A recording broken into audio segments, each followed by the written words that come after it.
make something happen. And interestingly enough, it's looking like it's gonna be the LCK that have the receiver out the wave, and now he'll have temporary control as Faker backs up. He'll recall with teleport, and T1, they are gonna get the first dragon of the game. We'll see if they initiate a lane swap off of this right away. It would be a bit early, but now. So is able to hurt Vladimir, sustain a little bit inside of the lane, but Tien actually just going to start up the Rift Herald, it seems like.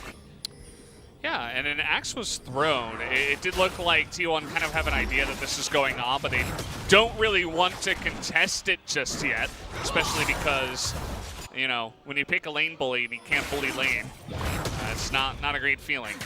As we saw Kana thinking about rotating down. He's still here. He's got to be really careful. But doing his thing, but likewise, so is Kindred, so is Vladimir. So right now, this second Cloud Dragon is super important for T1 to get, because then the third Drake is going to be the one that you know. Oh, hold on. They're collapsing onto Tien. He's going to be forcible with an ultimate. The casket's not good to knock him out. And the huge shield and heal is going to be enough to get him to safety. That looked like an unsealed spellbook heal coming out from Doinby, full health, and now the return. But in goes Teddy and his support, able to pick up the first blood in the back line. But Doinby and the rest of FPX on the chase. Did they go too deep is the real question here, as Teddy is going to be locked down. Effort will go down here. Faker over the wall, trying to help him out, but there's that turret, and now the visual is going to come out. That's a lot of damage, but no lockdown. And it looks like the mobility of Kalista and the Corki will be able to get them out of dodge, but that's a 2-for-1 in kills going the way of FPX. It looks like fighting for the Cloud Drake, and it is going to go the way of Cuz this time around, but what will be the damage? FPX don't want to go down without a fight here, as Effort is insanely tanky. He doesn't seem to die, and now it's a 4-on-3, as FPX a little bit too desperate to pick up the kills.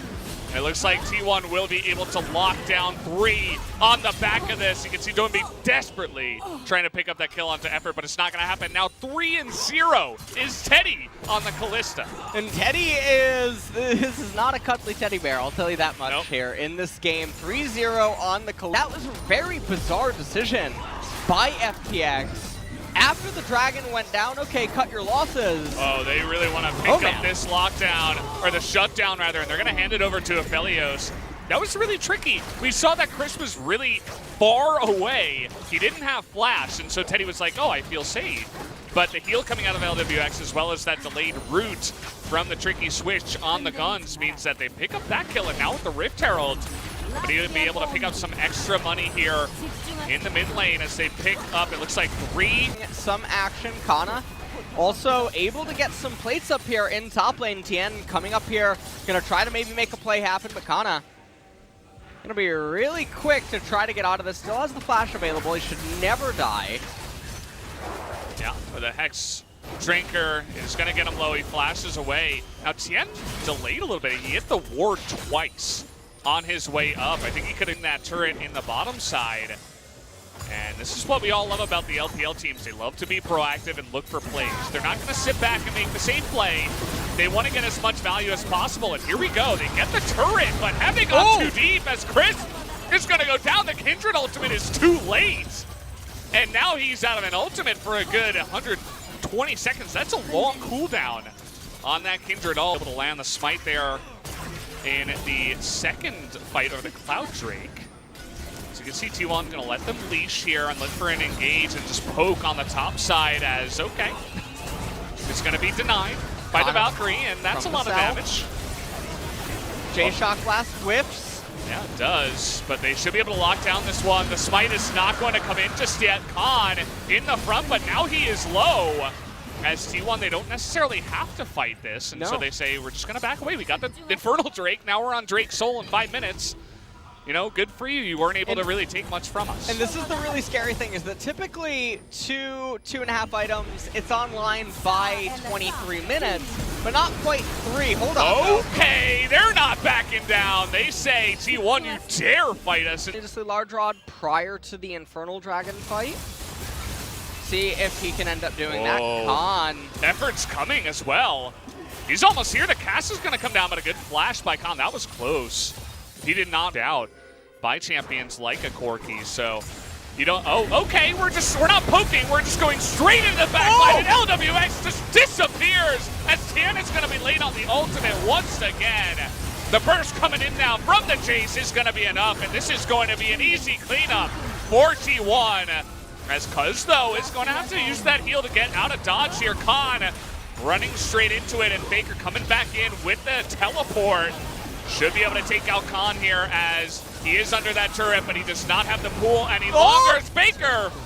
They're going a little bit too deep after getting the win on that fight there, but still the jungler of FPX. T1 are still going to be able to get the Infernal Soul, but that was a little bit reckless. Right at the very end there. They're going to pick up this Infernal Soul. As you can see, Faker just going to say, okay, I took that last team fight into my own hands. I guess I'll take this Baron into my own hands. And with Kalista not on the Baron, they're going to say, okay, probably not doing it. But now Teddy is going to rotate over to this objective. When will FPX realize? Now they will, but is it too late? It's now Teddy's on the Baron.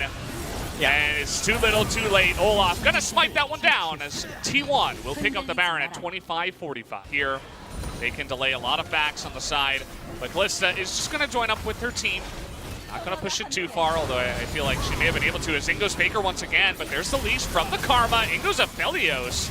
They're considering getting in there, and now Faker is going to go down, but he does trade.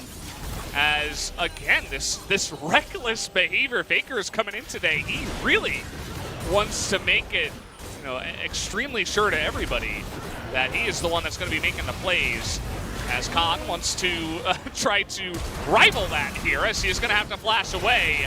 But do they have the damage to follow it up here? Finally, the Kindred ultimate is going to come in on time, but there it is. The huge burst damage comes out from Edward, and that's going to be the cast. The menace from the support, as you mentioned, is going to have the damage as T1 will look to push in and end this game. And T1 are certainly going to be able to do so, I believe, as Aladios is coming up, but I don't think that he can do a lot right now, I'll tell you that much. No, he's a little bit small this time around. Not really able to do much. He's going to poke down Cuz, doesn't even get the kill. Kana going to come in there and take names, as Zoe not even going to be able to save his life. Will they? Look at how fast Faker is. He's going to go in, pick up the kill, and Baker will get out alive. Gragas is going to give his life, and that's going to be the end of the game. GG, as T1 will pick up the first game here of the mid-season